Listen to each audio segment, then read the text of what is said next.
میں نثار تیرے کلام پر، کلام گفتگو بات، حضور میں نثار تیرے کلام پر، ملی یوں تو کس کو زبان ہے، ایسی زبان کسی کے پاس ہے نہیں۔ میں نثار تیرے کلام پر، ملی یوں تو کس کو زبان نہیں، وہ سخن ہے جس میں سخن نہ ہو، وہ بیان ہے جس کا بیان ہے۔ سخن بھی بات کو کہتے ہیں، بیان یہ بات کرنا، وہ بھی بات کرنے کے معنی میں ہی آتا ہے۔ حضرات محترم، ہم گزشتہ جمعہ بات کر رہے تھے حضور پاک کے کلام بات کرنے کا انداز، گفتگو، تو آپ نے اس کے اندر سنا حضور پاک بڑے نرم لہجے سے اور بڑے آہستہ انداز سے، صاف شبدوں کے ساتھ، کھلی بھاشا میں اور سادے جملوں کے ساتھ حضور پاک اپنے مخاطب سے بات کیا کرتے تھے۔ سننے والے کو ایسا محسوس ہو کہ کوئی بہت ہارڈ اونچی بات کی جا رہی ہے، بلکہ سیدھی سادھی آسان بات ہے، سننے والا سن کر کے ان باتوں کو یاد کر جاتا تھا۔ اخیر میں نے آپ کو بتایا کہ حضور پاک کے کلام کی خوبیاں کس انداز سے ہوتی تھی، اور اس حوالے سے میں نے آپ کو حدیث پاک سنائی۔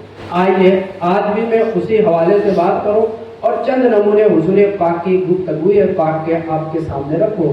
حضور پاک نے یوں تو بڑے سارے کلام فرمائے، حدیثوں کی بہت ساری کتابیں بھری ہیں، اللہ توفیق دے اور ہمیں وہ حدیث کا علم نصیب ہو، سننا ہی نصیب ہو جائے، بڑا فضل ہوگا اور بڑا کرم ہوگا۔ چند نمونے آپ لوگوں کے سامنے رکھتا ہوں، اس سے پہلے وہ حدیث پاک آپ کو سناؤں جس کے اندر صحابی رسول فرماتے ہیں، ایک مرتبہ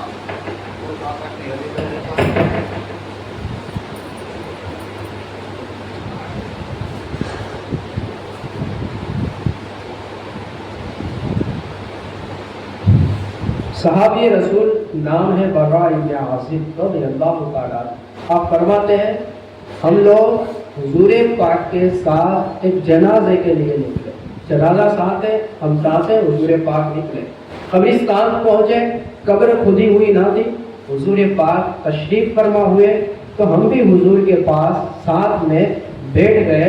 صحابی رسول فرماتے ہیں کہ ہم حضور کے قریب اس انداز سے بیٹھے تھے، اس انداز سے بیٹھے تھے، تمام صحابہ اکرام اس انداز سے با ادب ہو کر کے بیٹھے تھے، گویا کہ ان کے سروں کے اوپر پرندے ہوں، ذرا سر ہلے گا اور پرندے اڑ جایا کریں۔ یہ کمال ادب، یہ انتہائی محبت، یہ حضور پاک سے لگاؤ اور پیار، کیوں بالکل خاموشی چھائی ہوئی اور بالکل ادب کا انداز، محبوب بولے نا تو شبد ہر کسی کے کان میں پہنچے، کوئی شور نہیں، کوئی آواز نہیں، کوئی کسی طرح کا کوئی گفتگو کا ماحول نہیں، تمام کے تمام خاموش بیٹھ کر کے عبادت کر رہے ہیں۔ کون سی رخ مصطفیٰ کو دیکھنے والے کی عبادت، بڑی ساری عبادتیں ہیں جہاں بھر کے اندر، لیکن وہ عبادت کسی کو نصیب ہوتی ہے، ہر کسی کو نصیب نہیں ہوتی ہے۔ اسی لیے تو ان سوالات کو صحابی رسول، عالی مرتبت، اونچے مرتبے والے، غوث اعظم سے بھی بڑے رتبے والے انہیں کہا جاتا ہے۔ مسئلہ صرف یہی ہے کہ ان کے مرتبوں کے اندر جو رخ مصطفیٰ کی روشنی، جاذبیت اور چاشنی انہیں نصیب ہوئی ہے نا، انہوں نے بڑا کمال کر دیا ہے، تو انہیں باکمال بڑا اونچا بنا دیا ہے۔ آج کا انسان کروڑوں سجدے کر لے، لاکھوں عبادتیں اپنے کھاتے میں نکلے، ہر وقت قرآن کی تلاوتیں کرتا رہے، لیکن رخ مصطفیٰ کے اثر جو آئے ہیں اور جنہیں صحابی رسول کہا جاتا ہے، وہ مرتبہ نہیں پا سکتا۔ حضور پاک کے سامنے اصحاب پاک اس انداز سے بیٹھتے اور حضور پاک کے کلام کی لذتیں حاصل کیا کرتے تھے۔ وہ لذتیں حاصل کی ہے تو آج ہمارے تک پہنچی ہے۔ دیکھیں نا، پیارے مصطفیٰ صلی اللہ تعالیٰ علیہ وآلہ وسلم کی زبان بابرکت سے نکلے ہوئے پیارے شبد کیسی رہنمائی کرتے ہیں اور کس انداز سے ہمیں سپورٹ کرتے ہیں.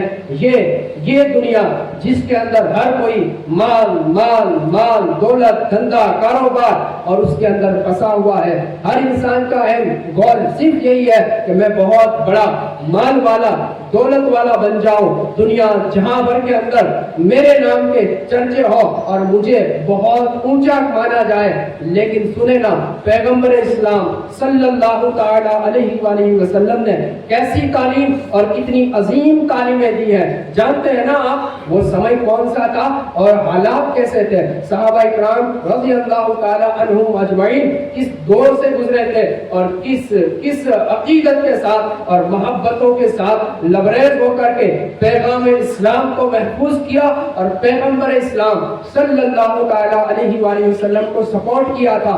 آپ کو یاد ہے ماں نے اپنے بچوں کو ٹھکرا اس لیے دیا تھا کہ وہ کلمہ طیبہ پڑھنے والا ہے. باپ نے اپنی جائیداد سے بیٹے کو نکال اس لیے دیا تھا کہ وہ لا الہ الا اللہ محمد رسول اللہ پڑھنے والا ہو گیا ہے. بھائیوں نے بہنوں کو چھوڑ دیا تھا کلمہ طیبہ پڑھنے کی وجہ سے. ایسے عالم کے اندر پیغمبر اسلام صلی اللہ تعالی علیہ وآلہ وسلم غلاموں کو جو تعلیم دیتے ہیں نا, بڑے قیمتی اور سونے سے لکھے جانے والے شبد کہے جائیں گے انہیں. آج امت مسلمہ ان شبدوں کو اپنے اندر بسا لے, اپنی زندگی کا وظیفہ بنا لے یا تعویذ کی طرح لٹکا کر کے اپنے ساتھ رکھ لے کہ وہ شبد ایسے ہیں نا کروڑوں کی دولت کے نشے ان شبدوں کو سننے کے بعد اتر جایا کرتے ہیں.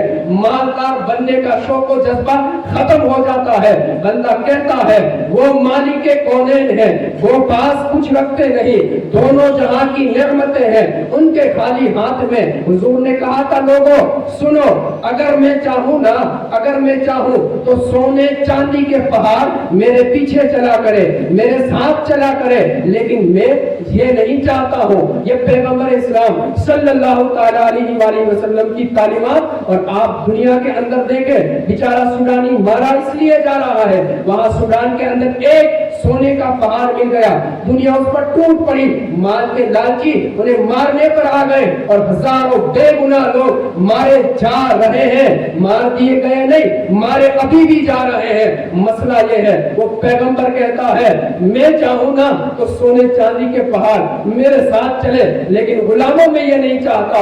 کیسر و کسرا کی دولتیں کیا طاقت رکھے, میرے پاس طاقت اتنی ہے, چاند میرے اشارے سے چلے, سورج میرے اشارے سے چلے, خدا کی بنائی ہوئی ساری کائنات میرے آرڈر کے تابع فرمان ہے, فرشتوں کی جماعتیں میرے حکم سے چلا کرے. لیکن جب غلاموں کو تعلیم دی نا تو حضور نے کیا کہا, اور میرے غلاموں سنو, اے میرے غلاموں سنو, کیا دولت ہوتی ہے اور مال کون سا تیرا ہوا کرتا ہے. حضور فرمانے لگے, حضور فرمانے لگے اے بندے خدا, تیرا مال میرا مال جو میں بولتا ہوں نا, حضور نے فرمایا تیرا مال وہ ہے جسے تو کھا کے ختم کر دے. کھا لیا, کام ہو گیا, بس یہ تیرا مال تھا. پھر حضور فرماتے ہیں یا تیرا مال وہ ہے جسے تو پہن کر کے پرانا کر دے, وہ سیدھا کر دے, اب وہ قابل استعمال نہ رہے. پھر حضور فرماتے ہیں تیرا مال وہ ہے, تیرا مال وہ ہے جسے تو صدقہ کر کے آگے بھیج دے, اتنا تیرا مال ہے, اس کے سوا تیرا کوئی مال نہیں ہے. اب ذرا آپ دیکھیں یہ پیغمبر اسلام لیڈر آف مسلم, یہ حضور پاک صلی اللہ تعالی علیہ وآلہ وسلم کے شبد, یہ کہنے کی بات نہیں تھی. باہر دیکھو, پرسنل لائف میں دیکھو, گھر کے اندر دیکھو, تمام جہتوں سے میرے حضور کے کردار کو دیکھو نا, تو جو زبان بولے اس سے زیادہ عمل آپ کو نظر آئے گا. حضور پاک کی زندگی مبارکہ, ماں فرماتی ہے, عائشہ صدیقہ فرماتی ہے, کروڑوں رحمتیں ان پر بھی ہو رضی اللہ تعالی عنہا, جنہوں نے کیا خوب غلاموں کی تعلیم فرمائی ہے. آپ فرماتی ہے ہمارے گھر کے اندر, خانہ رسول خدا کے اندر, محبوب خدا کے گھر کے اندر, تمام نبیوں کے سردار کے گھر کے اندر کئی دن ایسے گزر جایا کرتے تھے کہ ہم ازواج مطہرات کو